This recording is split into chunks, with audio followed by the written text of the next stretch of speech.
Bentornati a Whisky for Breakfast, io sono Daniele Cancellara, bar manager di Rasputin e in questo episodio andremo in Scozia, più precisamente a Campbelltown. La Scozia è divisa in tante zone per la produzione del whisky, c'è Campbelltown, c'è le Lowlands, c'è le Highlands, c'è Islay. Ogni zona ha delle proprie caratteristiche che non sono così ferree, ovviamente le eccezioni esistono ed è anche un punto molto importante, però diciamo che in linea di massima mantengono un certo stile.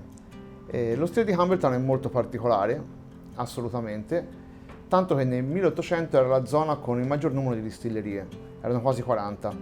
Purtroppo poi per problemi di navigazione, il mare di Scozia certamente non è un mare facile da navigare, e scelte commerciali sbagliate, la maggior parte chiusero, ne rimasero solamente due, Springbank e Glen Scotia.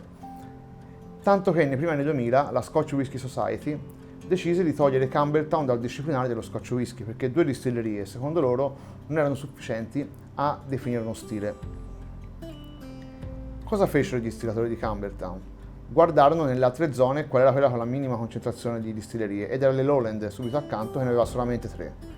Quindi Springbank decise di riacquistare Glengyle, una distilleria che storicamente era già stata in mano loro negli 800, della famiglia Mitchell che è la proprietaria, riaprire appunto Glengyle e quindi le distillerie erano 3 e a quel punto la zona ha ricominciato a esistere.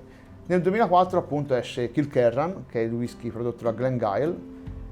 Non potevano usare il marchio Glengyle perché era già usato da un'altra distilleria per un blended e quindi hanno dovuto inventarsi un nome nuovo e finalmente i whisky di Campbelltown sono nuovamente 3. È una zona molto particolare perché sono whisky a media torbatura, quindi abbiamo veramente una torbatura che va intorno ai 20 ppm, 15-20 ppm, una via di mezzo, e tant'è che addirittura Springbank è fatto con del malto torbato e del malto non torbato. Il malto non torbato viene distillato 3 volte, quello torbato 2 volte, e infatti è chiamato il whisky dalle 2 distillazioni e mezzo. Poi nei prossimi episodi, quando approfondiremo meglio il discorso della torba della distillazione, capiremo meglio anche questo discorso. Rimane il fatto che ad oggi Campbelltown è una zona molto forte, per quanto sono solamente 3 distillerie, proprio perché sono così unici e particolari. Con questo vi saluto.